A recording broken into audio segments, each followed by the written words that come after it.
Hello, good morning, good afternoon, everyone. My name is Allison Zmuda. I'm the co-author of Streamlining the Curriculum, books right behind me, and the opportunity to continue to use these interviews to engage with school leaders to start to imagine how they're engaging curriculum storyboards in their own local context. So I am so thrilled and privileged to have Marc this morning or this afternoon, because we are across the pond where you are, Marc, in Wales. So if you can introduce yourself, that would be lovely. I'm Marc Bowen, and I'm the Deputy Head at Raglan Church and Wells Primary School in South Wales in the UK. Fantastic. And we also are joined by Yvonne. So Yvonne, if you could introduce yourself as well. Yeah, no problem. So I'm Yvonne Roberts, and I'm Head of Curriculum Strategy at the Welsh Government. Fantastic. And so the conversation that we're going to have today is the organic flow in which Marc and I started to become connected, and also thinking about how that is part of a broader picture around the visioning that we're working on in the Welsh Government to imagine how this can energize local teachers and schools to create, imagine, and innovate. So Marc, if we can get started, that would be wonderful. So if you want to start with how you first learned about the storyboard concept. Okay, so it was a unusual way of finding out about it, to be honest.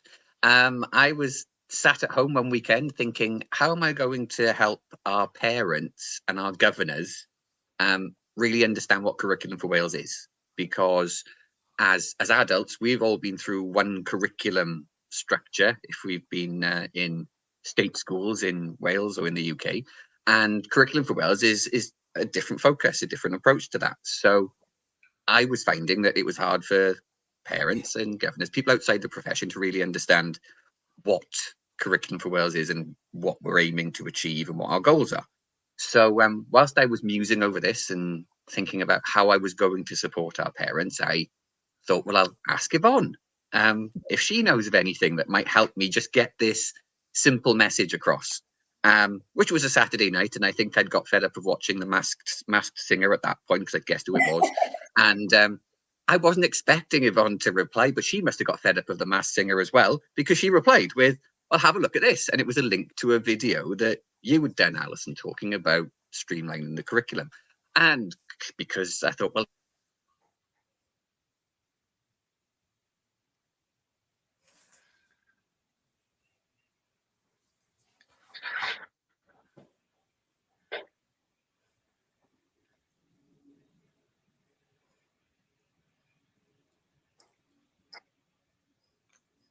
So Marc, are you still there?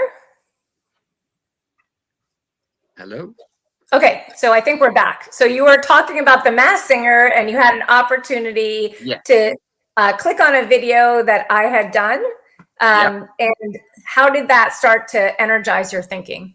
Well, straight away, I wasn't able to sleep that night because it connected with me straight away. Because I thought, oh, wow, this is just looking at the visuals that are on the video of the storyboards themselves.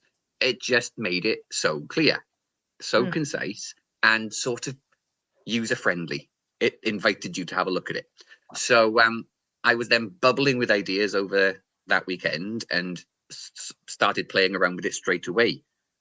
Initially experimenting with it just solely to think, well, how can we communicate with our parents and our governors, which was our original goal. But then as I was playing with it more, I realized that actually this would support our teaching staff massively with the professional learning challenge that we were experiencing, and that we'd done a lot of work on curriculum development.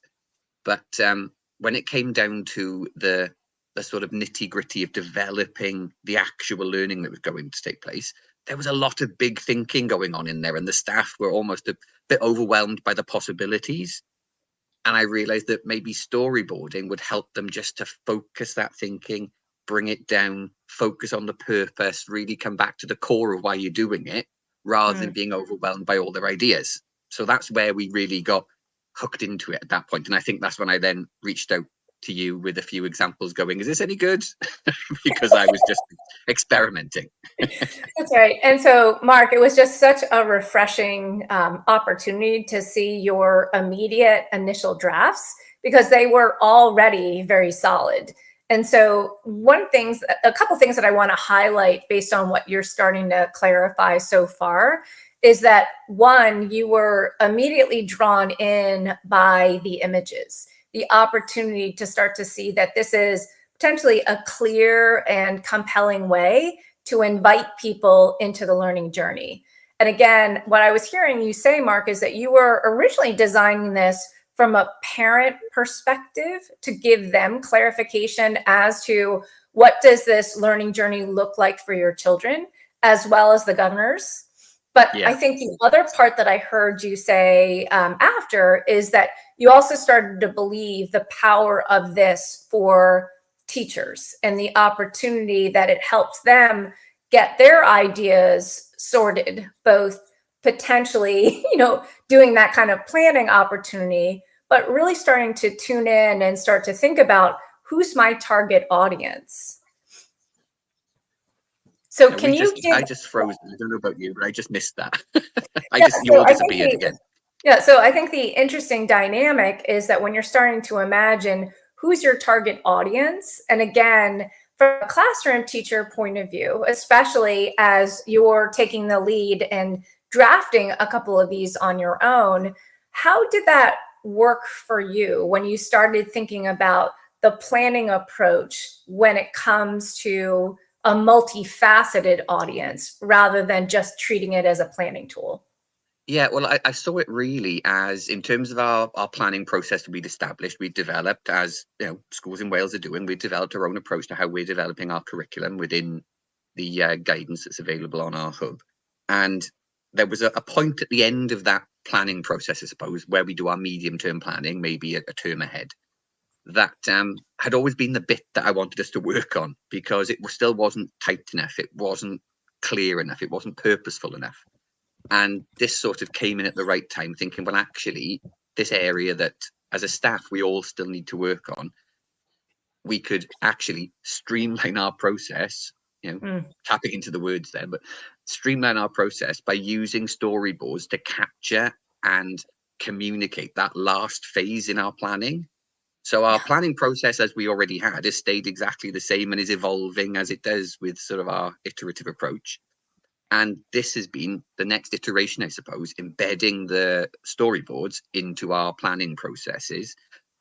And that, I think, in terms of thinking about it from the other point of view of the broader staff, I think it gave everyone something to hold on to. It gave a really secure, clear anchor and a process for that last stage. I think it just gave them something that they could go, okay, so this is how I visualize my journey, I suppose, through the learning I'm going to develop, and how I can put it together in a way that I really deeply understand, but I can also really clearly communicate that to other people. Absolutely. Well, and I think it would be so helpful for our audience to see a couple of examples. So I think if we can pull up the science and technology one first for year 5, and if you can talk us through sort of your sort of approach when you started to draft this. What did you start to think about first? What did you think about next? And how was that process looking like for you? I think that the starting point that I sort of naturally arrived at, I suppose, was the why. The why am I learning this section? Because as a school and across the approach for curriculum for Wales, it's all about purpose. Why am I doing it? What's the point? Why is this cohort of children needing this experience, or why do we need to access this learning? So it was the why that I was really trying to hook into first, and it was quite a challenge in the sense of getting it into a concise enough form to communicate in the storyboard. But actually, that's a really good challenge, because it made me think more deeply. And I think the experience I've got from doing this and having feedback from you about this, Alison, is that basically every word's got to earn its place on a storyboard, There's no space for waffle. There's no space for, you know, teacher talk that we like to do. You've just got to get to the point. And that forces you to be really purposefully driven in defining why you're doing this. And then from there, I would step into the learning experiences. Again, you've been fab at trying to help me refine those to really make them, again, purposeful and focused, so that what we're offering actually links to why I'm doing this in the first place, which more broadly for our staff was a challenge anyway. That's why I like this section, because being teachers, we'd have 101 different ideas that we could possibly do, but you couldn't possibly do all those 190 ideas for every OLE. And to actually have that point of going, no, I need to like sieve this out and distill it a bit and get down to the nitty gritty of what's really going to have the biggest impact. That's why I like that section of the storyboard. And then I almost jump to the images last. And the images I've enjoyed the most, I suppose, because it's also gave me a chance to play around with AI. So I was able to take my why content and some of the learning to be able to drop it into AI and see what it generates. And, you know, tweaking that to try and get some really potent images, because I know as a sort of user or the audience of this, it's the images that pulled me in first. So I wanted to have images there that really clearly communicated to the parents, to colleagues, to the governors, to whoever wanted to look at it, you know, where we were sort of going to give them a flavour to pull them in. And then from once I've got all that there, then I'm thinking about the essential questions that sort of umbrella over all the learning, I suppose, that the ones I'm really chasing. So that's, and I don't know whether that's the right or wrong process, but that's what's worked for me. And that's what I've sort of promoted with our staff. And they've been working with that as well. And they've been finding that process beneficial. No, Marc and Yvonne, we're actually joined by Benna Calick right now. So she is sort of creating a little bit of a reflection based on what you're saying so far, Marc. So the first thing that I want to call attention to is Benna's post around the idea that it's the essence of streamlining. It's so incredibly important, as you started to clarify, Marc, that every word actually has to earn its space.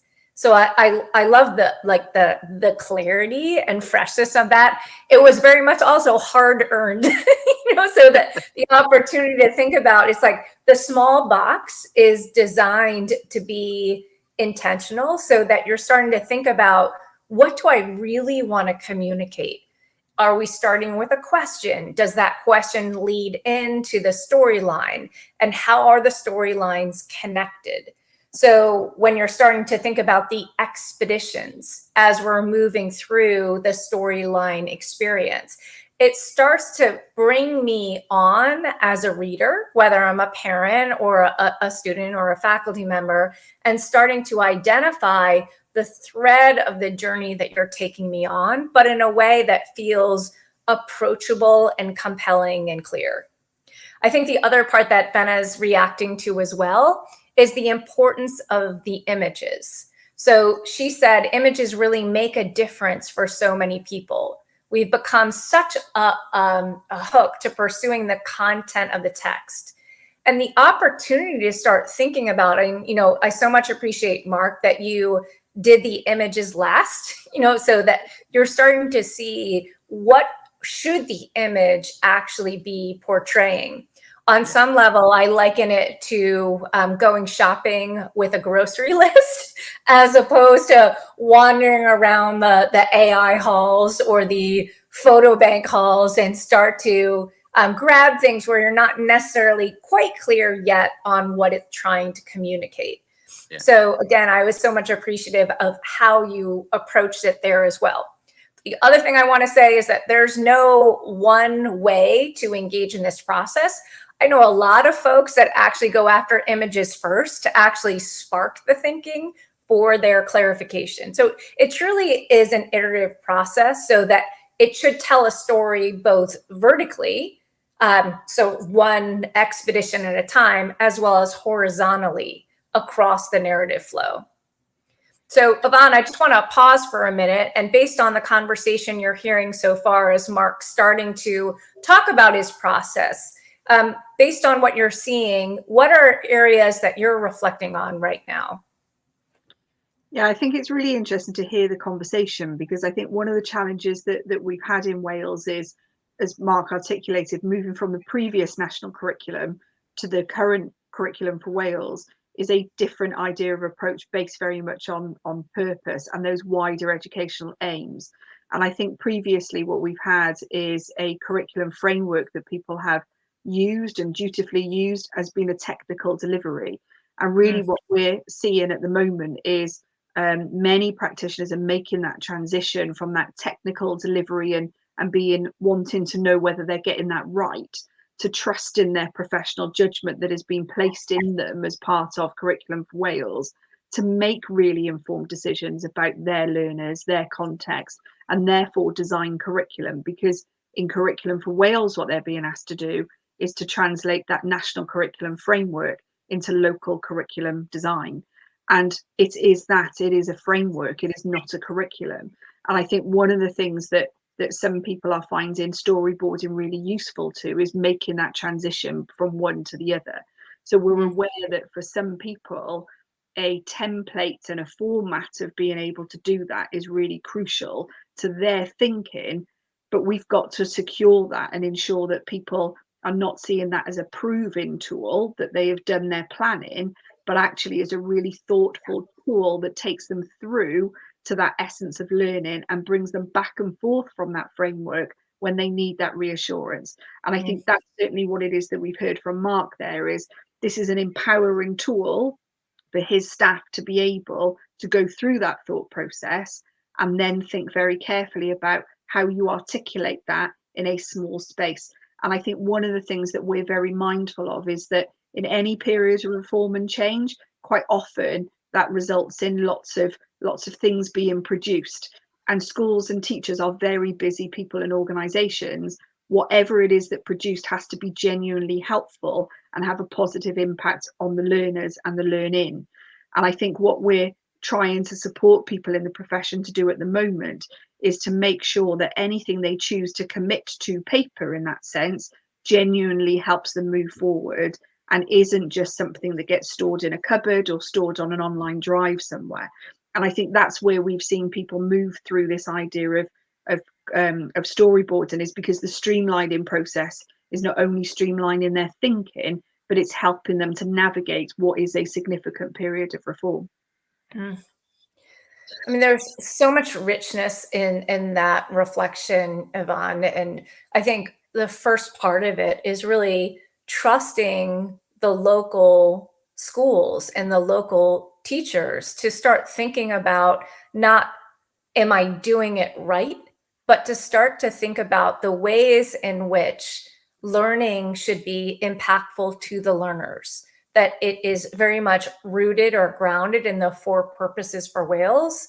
But I think at the same time, you're empowering teachers to begin to step back and say, what am I really attempting to do? And how can I do that in a way that is embodying my own expertise and also connecting with the learner community that I'm serving, both within my classroom and within my locality.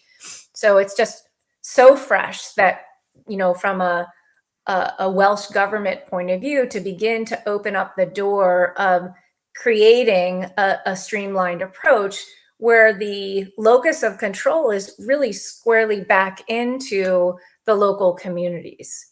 So Mark, as you start to think about it, you know, and again, we'll pull up your second one, the humanities one. Talk a little bit about this particular approach. So when you're starting to see this territory, it has a little bit of a different feeling associated with it. So the notion of campaigners for compassion. So can you talk a little bit about the approach that you took here and the level of expectation you have when it comes to the learners that you're working with?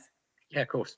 I think building on what Yvonne just said, actually, this process, we've been as a school very keen on trying to promote teacher agency and the creativity of our staff, because that's the gift that we get given with Curriculum for Wales now.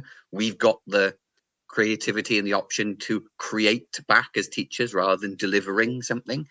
And I've found the process of storyboarding, whilst you're putting something into a framework or a template, it's still a massively creative process. And I think that's what makes it enjoyable as a teacher.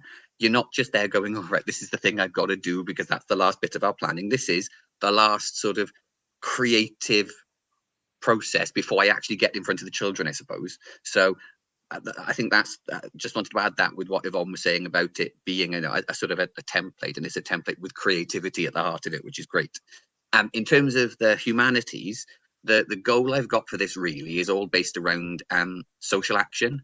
So I want the children coming into my classes, my new little bunch of year fives, to be socially active. I want them to take responsibility for their community, see themselves as young people with a voice, and the storyboard in that sense has really helped me in that I wanted to sort of make them campaigners. I wanted to make them, I suppose, look at what influence they can have on the world around them. And that's why the journey through this, I suppose, I termed it as campaigners for compassion, because we're having a really strong focus on diversity, compassion, understanding each other. But I didn't want them to sort of see it as something they were observing. I wanted them to be part of it. So the idea that we're going from our school setting, I suppose, and thinking about compassion in our own setting, compassion for each other, we're going to develop something called a compassion crew within our class. So we've got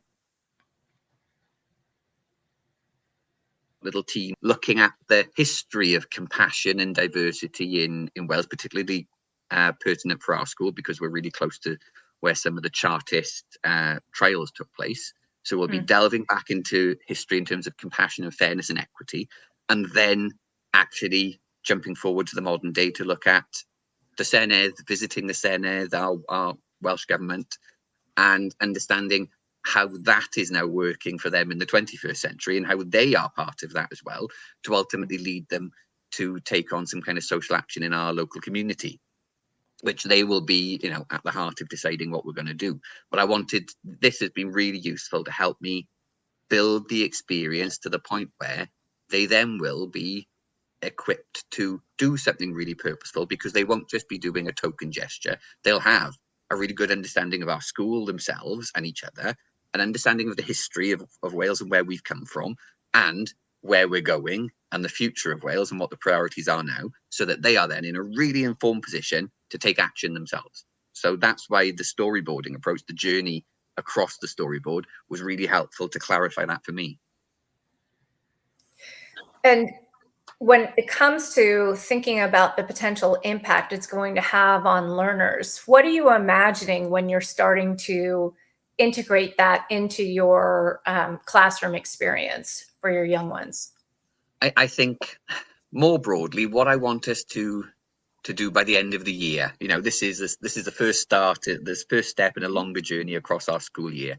By the end of the year, I want this group of children to have done something significant that they've been responsible for that's benefited others. So as an example, my last class, we've ran a Grow £5 challenge where they were given a small investment. They had to create their own business, run their business, and ultimately use the profits for something to benefit others.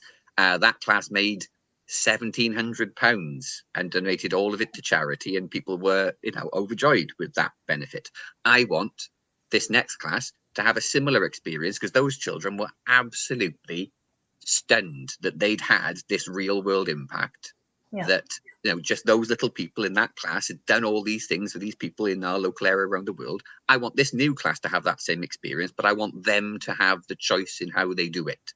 I want them to identify what they're going to do, because they understand why they want to do it and the benefit it's going to have. So it's a bit of a scary one as a teacher, because I don't quite know where it's going to go. I've got my route map, but I'm going to be informed by the children. I'm going to listen to their voices. We'll work together and we'll have something amazing by the end of the year. I'll have to come back and report back to you, Alison.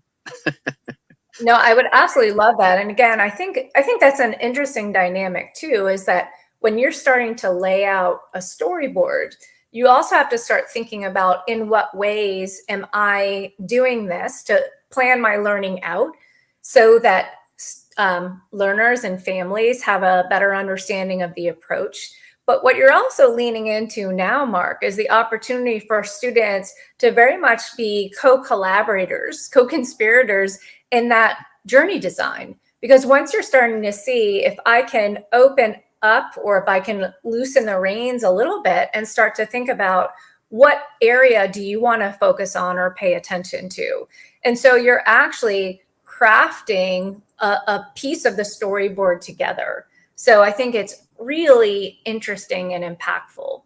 It also, Yvonne, I'm getting a comment from Benna on the question, how will you help the local schools to use this template with trust, as you suggest?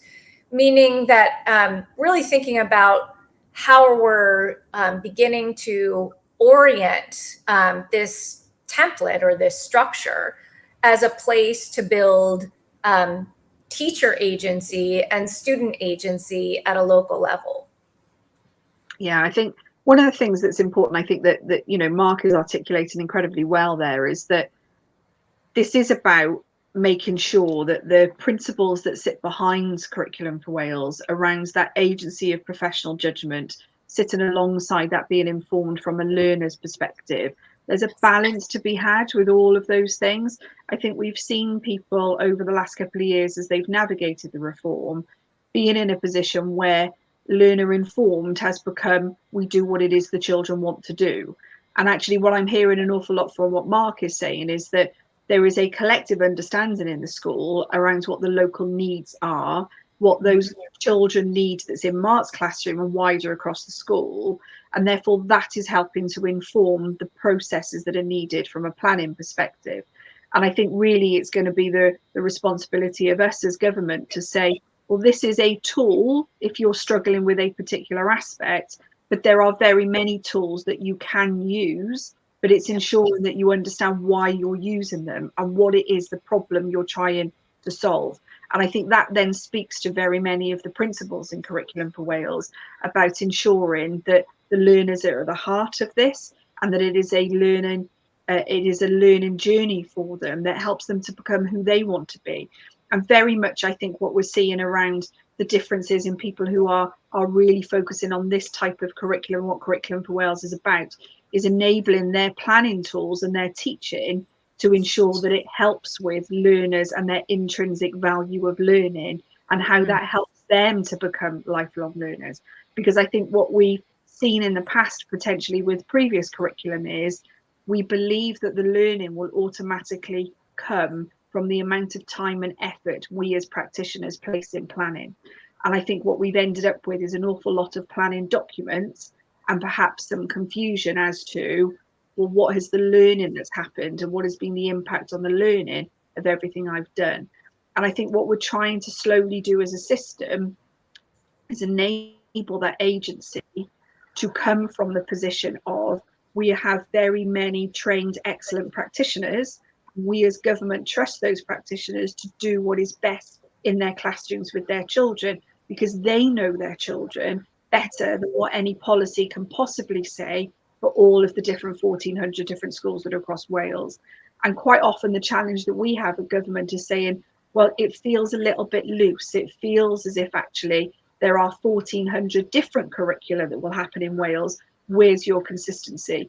And we quite often talk about reframing that as about coherence. We have a national framework and we have legal obligations as practitioners, but actually what we have is very well trained practitioners to make those decisions closest to the classroom. And that's the notion of subsidiarity that really underpins Curriculum for Wales. And as Graham Donaldson, who developed Successful Futures and talks about that, says, the notion of subsidiarity is not autonomy. We are not saying that everybody is entitled to do whatever it is that they want. What we're saying is we're empowering you to use the agency that you are trained to do.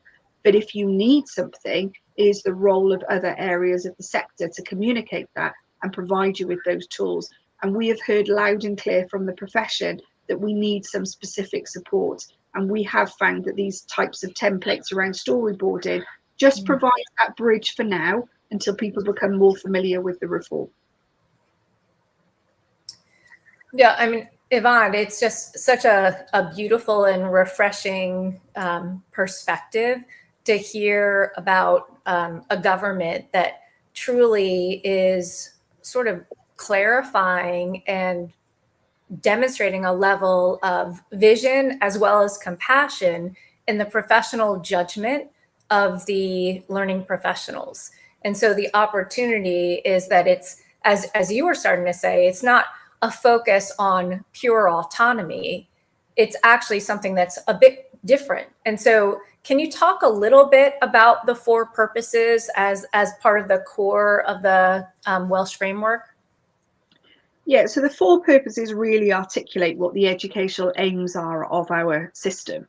And I think what we have found in the past is we quite often will have an education system that focuses on outcomes for children and focuses on specific knowledge and skills and achievement. And yet we quite often find ourselves asking why society isn't then reflecting the things that we've prioritised, or why it is that our children fall out of love of learning and those motivational and those driving factors that keep them in education and then continue their education beyond maintained schooling. What has happened there? And I think for us, when Successful Futures was commissioned in 2015, we had a collective vision from the system itself, from all sectors in the system, of saying these are the things that are important for our young people in Wales. And it's also underpinned by our Future Generations Act, which is looking at a very much of a long-term view of what we want for the future generations of Wales. And I think what's really important about the 4 purposes is quite often the headlines around ethically informed citizens, healthy, confident individuals, ambitious, capable learners, enterprising, creative contributors miss the capacities and dispositions that are underneath those headlines. And I think they are then the driving forces behind what it is that we're trying to do as a curriculum, to be able to say these are the capacities and dispositions that we are supporting as educational professionals. Because when our young people go into the world and beyond the age of 16, actually we need them to be self-sustaining in those headlines. And that's really what the educational aims of Curriculum for Wales is intending to do, and underpinned very much by our national mission in Wales. Well, and again, if we can pull up the humanities storyboard for a moment, Marc, you know, as I was listening keenly to what Yvonne's saying and thinking about the 4 purposes, can you actually start to connect the dots? In what ways were one or more of those purposes actually at the bedrock of this particular storyboard?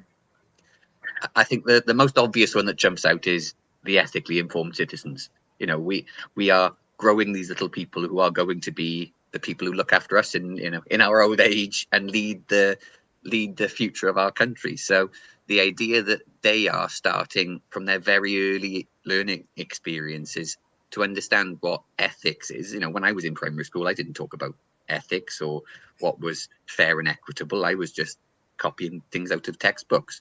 I had no experience of that. The fact that we're getting this in at this point is so valuable. So the ethics really, and considering themselves as active citizens, I think that is a really strong thread that runs through. But also through it, I'm trying to raise their expectations of themselves in the terms of trying to create them as ambitious learners for the future. So actually, you know, looking at the aspects we're going to look at through the humanities unit in terms of things like the United Nations and the rights of the child, looking at what Welsh Government is, what local government is, because as part of that we'll also be interviewing some local councillors, just opening up the fact that, okay, well, maybe you might have this job in the future. You might be the next First Minister. You don't know. It's giving them that opportunity to think, yeah, okay, I'm from this small village in Wales, but actually that doesn't stop me from going to do this or that or that. The world's my oyster in that sense. And I think that the learning experiences I'm trying to give them are constantly trying to open their eyes to what part they could play in the world, and the fact that there is no cap on that. If you want to do it, you could do it. And I'm just giving you that little peek through the window to see if it's something that's going to entice you. So I think it's the ambitious, capable learners and ethically informed citizens really that drive that part.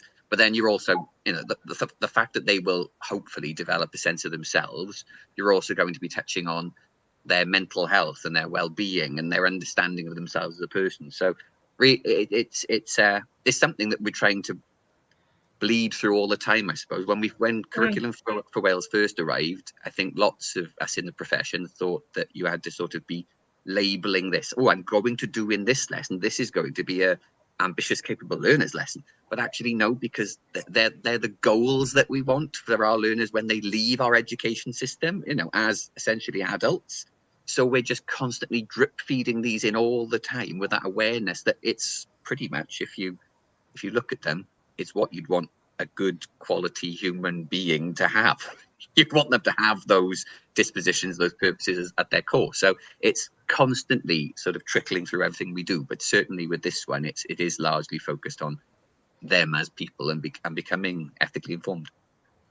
Yeah, and again, I mean, I'm looking at that first question under the header, why am I learning this? What does diversity mean within our school, our community, and the wider world? You're starting to open up the conversation in a way that is embracing of different perspectives, but you're also leaning into some dispositional thinking along the way. And I also appreciate the territory of my learning experiences. You're actually grounding it in some core foundational content or experiences that you've decided is significant at the local level, so that as they're moving through the experience, getting ready for identifying a local issue, they've had some sort of unifying learning experiences. Perhaps they've moved through some text. They started to study an organization like the United Nations, starting to think about local connections within their community to actually begin to open up the possibilities. What can I do to help continue to have a positive impact on the world? So I think that's just so incredibly helpful, Marc, because it changes it from something that is more clinical or artificial, like in this place, I'm doing this, to actually start to see the vibrancy that's the underpinning of those four purposes throughout this. Benna's also adding that she recalls some schools use the habits of mind as a set of thinking behaviors that support the aim of the building the dispositions of the pillars. So the important aspect of dispositions and habits of mind as part of the way into the conversation. So whether we're beginning to take responsible risks, we're starting to step back and thinking about creating, imagining, and innovating, the notion of persisting or thinking interdependently, all of those beautiful, rich dispositions are something that has been folded in so beautifully in this example.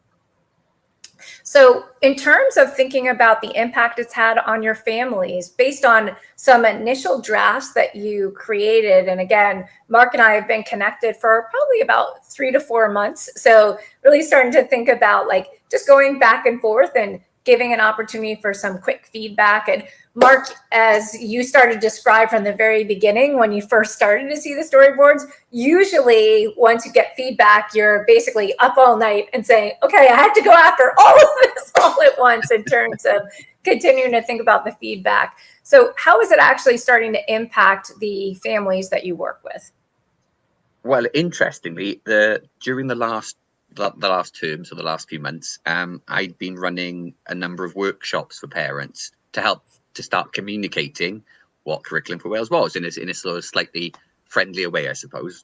And as part of that, I was using some of my storyboards that I'd been experimenting with as part of that workshop.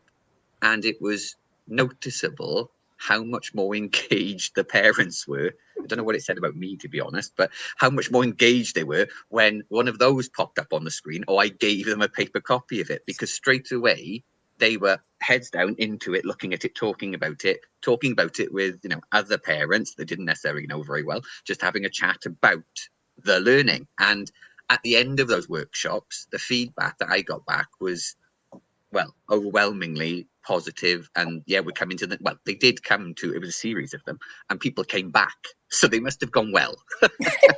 And I think the storyboarding approach, because it was so simple, and again, it stopped me falling into my teacher terminology and the, pedagogical waffle I can fall into if I'm talking to another professional. It forced me to communicate in a way that they could understand, because, they're outside the profession. And now we're adapting that approach to be part of our curriculum newsletters. So we create a curriculum newsletter each term to send home to the parents, so that when they get their little Johnny who comes home and they say, "What did you do today?" and they say nothing, they've got some kind of point to go, actually, I think you've been learning about this. Is this what you've been doing in school? To give them a conversation starter almost, but again, in a friendly way, because the crafting of a storyboard forces you to think about your terminology, forces you to think about how you're expressing yourself, and stops you almost being a little lazy and falling into your teacher talk that is just sort of, can come out with be 19 to the dozen. So what you're then sending to the parents is much clearer. I experimented with that, sending those home with my last cohort of children. And again, I had parents speaking to me ad hoc on the gate in the morning saying, "Oh, it was really interesting to see that you're doing this, or that you're going to be doing that next term," and actually having conversations with me about the learning that we were doing, which was refreshing. Because sometimes I'd have occasionally one or two people mention it, but I was dealing with tens of people talking to me about what was happening with their children in my class. And I think, again, the storyboard was the bridge to that. It sort of helped them to understand what I was chasing after with their children, and what their children were coming home and talking about. So it was a bit of a triangulation for them, I suppose. Like Yvonne, I want to give you a moment to reflect on what Marc's describing right now, because you're really starting to see that it's not only impacting the learners with him, but also to start to see the impact of what the learning or the learning preview looks like for families. Yeah, and I think there's a number of things that Marc drew upon then that are really important to us as we kind of think about what is genuinely going to help other professionals in the system to be able to do this. And I think firstly for me, it comes about, you mentioned there about the habits of mind, and they very much are at the forefront, especially in the expressive arts area of learning and the drafting of those, but they underpin that idea of awe and wonder in particular. The premise of what it is that we want for Curriculum for Wales is to really ensure that learners, we quite often talk about, they feel Curriculum for Wales. It's not they've done Curriculum for Wales. And that's a very different prospect for what we are saying as a nation we value about education and we value about learning. And I think the other thing that Marc just described there really well is this now enables a conversation about learning. It's not about what children have done, what they've been through, but actually what it is they've learned as a result of their experiences. And as much as that storyboard then helps you to focus really carefully on being really precise about what it is that is the essence of that learning, what is it that is the purpose of that learning, it also makes you think very carefully about how you articulate that and helps you sharpen that thinking yourselves. And I think, I alluded to earlier, there's very many people that at the moment are thinking, well, if this is learner centered, then we allow the learners to do what they want to do. And actually, this is about it being learner focused, that they understand why they're doing what it is that they're doing. And that's a very different prospect. I think the other thing that's really important that Marc talked about there then is how that brings the community around the school very much also to focus on learning. So one of the things that questions that keeps coming back is, how do I know whether my children are making progress? And what does progression look like in Curriculum for Wales? And I think that's very much a question that stems from our previous national curriculum asked us constantly to check that we were doing particular things in the framework. And I think what Storyboards is doing, and I think the section where we talked about how the four purposes naturally and authentically come through that storyboard, articulates that point extremely well. Curriculum for Wales is not a framework that you're looking to tick off. So what we quite often see is lots of planning tools that are proving that they've done statements of what matters, that particular aspects of the framework has been covered. And actually what I think storyboarding is doing is allowing you to uncover the learning and articulate that purpose of learning really, really well. So the result of that is you can articulate it to very many people and different audiences for different purposes, but it's still a conversation about learners and their learning. And I think that's certainly what it is that we're valuing from our work with storyboarding at the moment, because I think what we're trying to do is enable those really authentic conversations about progression, as not saying, has my child covered this, but how are you inspiring my child to want to learn more about this? And therefore it's enabling them to have conversations with their children around, well, what have you learned in school? Not what have you done in school? And has what you have done the same as what the school down the road has done, so that I can be certain I've sent my child to the right school? It's a completely different conversation now about what progression genuinely means and underpins those principles of progression that are at the heart of Curriculum for Wales.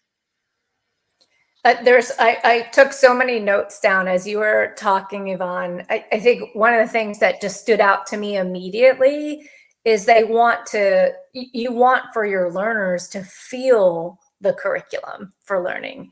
And again, the notion of it having a feeling tone is just so remarkable and refreshing to hear, especially at a government level, in the ways that you're starting to open up the thinking that is designed to be awe-inspiring, compelling, starting to push you to begin to imagine how does it actually open up the thinking, as opposed to something that's more restricted and structured. So I think there's another interesting contrast you made between a learner-centered or learning having it be more autonomous, being learner-focused. And so I think another interesting dynamic is that you're wanting to make sure that the local schools have an opportunity to basically understand what they know about their own learners and designing a preview for learning in relation to that, but still very much articulating as the template structure goes based on what Marc was visualizing for us. You have to be quite clear on the purpose for learning. And you also have to be quite clear on what are those anchor learning experiences that every learner in my class and perhaps in my school will actually have the opportunity to engage in and move through.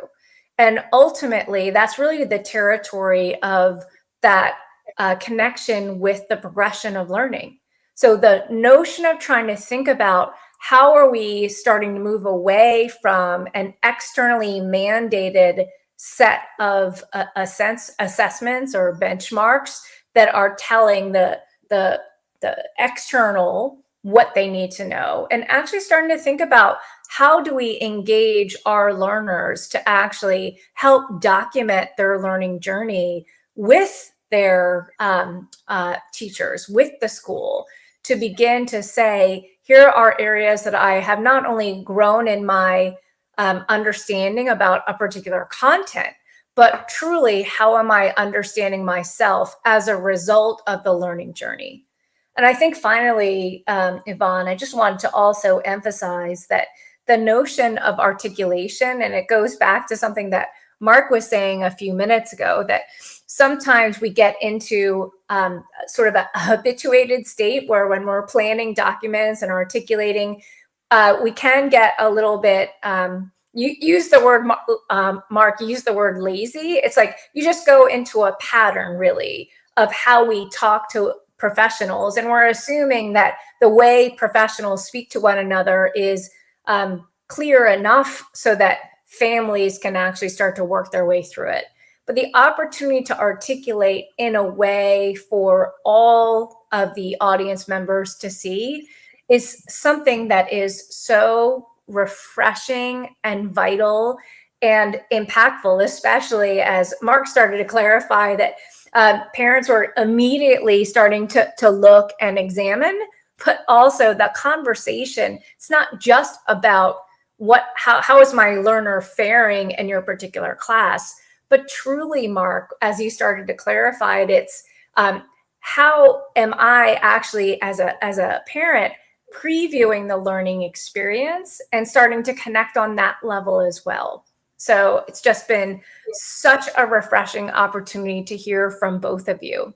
So final words, any questions that I didn't ask, or is there a closing remark that either of you would like to make?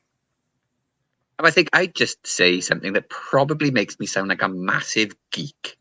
In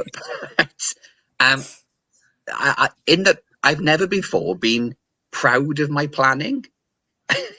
It's just something I had to do. Whereas now when I make a storyboard, I'm proud of it. I'm like, for example, not that it made much of an impression, but when I finished my first one, I showed my husband, and he looked at me like I was a bit mad because I was a bit like a child showing my parent, look what I've done. But I was really proud of it. And actually that hasn't diminished since that first one. Every time I do one, it's like, oh, doesn't that look lovely? I'm really proud of it. But I know, as well as it looking inviting and friendly, I really value the fact that I've put a lot of work into making it purposeful. And I think the fact, if I can be proud of my planning, then that's enough for me. Well, that makes my heart so incredibly happy because, you know, I think, Marc, you continue to embody the joyfulness and not just the process, but also the opportunity when you're looking at the end result, even though like it has continued to progress. I think at each time you continue to beam at it with pride in terms of what it's trying to communicate and how it's resonating. So it's just been such a marvelous opportunity to continue to connect with you, Marc. And again, Yvonne, I mean, it's just another important example that Marc is one professional in Wales that is starting to play with an idea. So Marc is not designing something on behalf of everyone, but he has dipped his toe in the water and begun to say, what might this look like for me and for my classroom? And how is it starting to open up the thinking and the conversation with other faculty members, with families, and with students? So Yvonne, last word. Yeah, absolutely. Because I think, you know, that equally makes my heart sing. But I think exactly what it is that you've just described there is that is the agency and the empowerment that Curriculum for Wales is genuinely intending to do. And I think, you know, we have a very specific definition of curriculum in Wales as everything a learner experiences in pursuit of the four purposes. And I think that for me is what Marc has just articulated so beautifully, is that this isn't about curriculum as a course of study that we have to cover. This is about really genuinely getting into the weeds of what curriculum is all about, because our learners are at the center of that. And that really, for me, brought home that conversation around that is genuinely a shared understanding of progression. It is not, as you articulated, Alison, a cross-referencing point between have we done this and met some external standard. This is about a form of communicating and articulating what is purposeful about the learning for our learners in our local context. And I think that's what makes us really excited about what this template can uncover for our professionals in the way that Curriculum for Wales is uncovering learning for our learners in Wales too.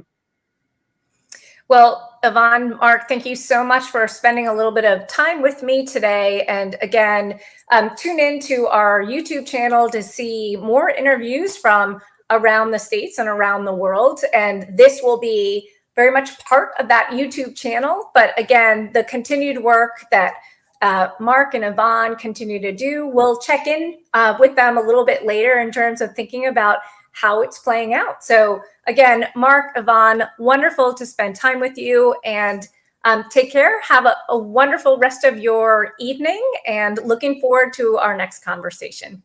Thank you. Thank you. Thank you very much.